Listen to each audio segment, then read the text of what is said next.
Commercial due diligence শব্দটা হয়তো অনেকের কাছে পরিচিত, কিন্তু বাংলাদেশে ব্যবসা করতে গেলে এটা কেন যে এতটা জরুরি, আজকের এই আলোচনায় আমরা ঠিক সেই বিষয়টাই সহজ করে বোঝার চেষ্টা করব। তো চলুন শুরু করা যাক। আচ্ছা, প্রথমেই দেখে নেওয়া যাক বাংলাদেশ কেন ব্যবসা বাণিজ্যের জন্য এত বড় একটা সুযোগের জায়গা।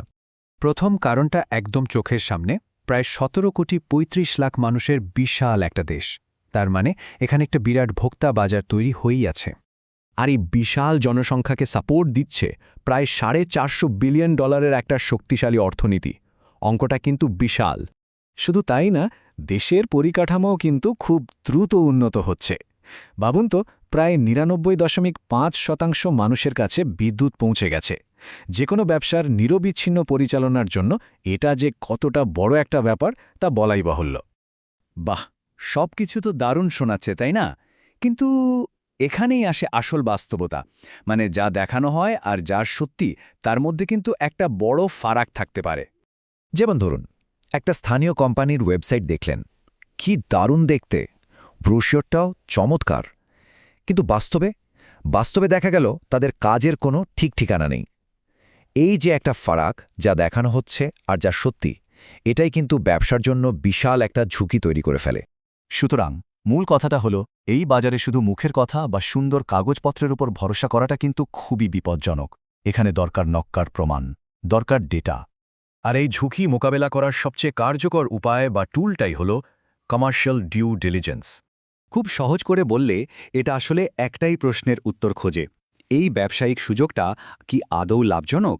আর যে কোম্পানি বড় বড় কথা বলছে, সে কি আসলেই কাজটা করতে পারবে? এই টেবিলটা দেখুন, কি দারুণভাবে বিষয়টা বোঝানো হয়েছে। লিগ্যাল বা ফিনান্সিয়াল ডিউ ডিলিজেন্স দেখে আইনি ঝামেলা বা লাভ ক্ষতির হিসেব, কিন্তু কমার্শিয়াল ডিউ ডিলিজেন্স সরাসরি প্রশ্ন করে, এই ব্যবসার কি আসলেই কোনো সত্যিকারের গ্রাহক আছে? এটা কি বাজারে টিকে থাকতে পারবে? ফোকাসটা একদমই আলাদা। চলুন এবার একটু ভেতরের কথায় আসি।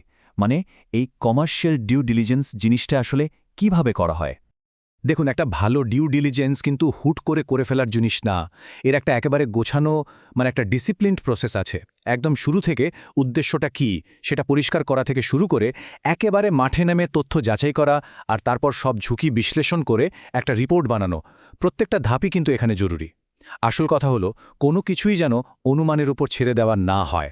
আর এই পুরো প্রক্রিয়ার ভেতরেও কমপক্ষে 12টা আবশ্যিক বিষয় আছে, যেগুলো খুব ভালোভাবে খতিয়ে দেখতেই হবে। চেকলিস্টের প্রথম ভাগটায় আমরা দেখি কোম্পানির একেবারে মৌলিক বিষয়গুলো, যেমন কোম্পানির আসল পরিচয় কি, বাজারে এর পরিচিতি কেমন, এর গ্রাহক কারা, আর সবথেকে জরুরি প্রশ্ন, কোম্পানিটা টাকা আয় করে কিভাবে। এই বেসিক জিনিসগুলো আগে জানা দরকার। আর চেকলিস্টের দ্বিতীয় অংশে আমরা আরেকটু গভীরে যাই, যেমন কোম্পানির ম্যানেজমেন্ট কতটা দক্ষ, বাজারে তাদের সুনাম কেমন, আর সবচেয়ে গুরুত্বপূর্ণ হল বিদেশি কোনো ব্যবসার লক্ষ্যের সাথে এই স্থানীয় কোম্পানির কৌশলগতভাবে কোনো মিল আছে কিনা। তো এত সব কাঠখড় পোড়ানোর দরকারটা কি? মানে এই কঠিন প্রক্রিয়াটা ফলো করা কেন এতটা গুরুত্বপূর্ণ? প্রথম কারণ, এর ফলে শুধু কথার ভুলঝুরি নয়, বরং আসল যোগ্যতার প্রমাণ দেখে সঠিক পার্টনার বেছে নেওয়া যায়। দ্বিতীয়ত, ব্যবসায় নামার আগেই সম্ভাব্য ঝুঁকিগুলো চিহ্নিত করা যায় এবং সেগুলোকে সামলানোর প্রস্তুতি নেওয়া যায়। এতে বড় ধরনের লোকসানের হাত থেকে বাঁচা সম্ভব।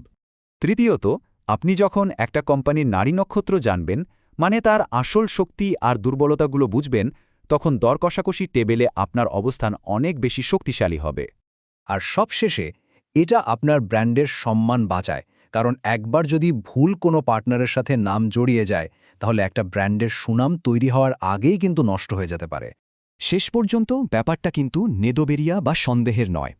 এটা হলো একটা পেশাদার শৃঙ্খলা, যার মাধ্যমে আরও গোছানো এবং সঠিক ব্যবসায়িক সিদ্ধান্ত নেওয়া যায়।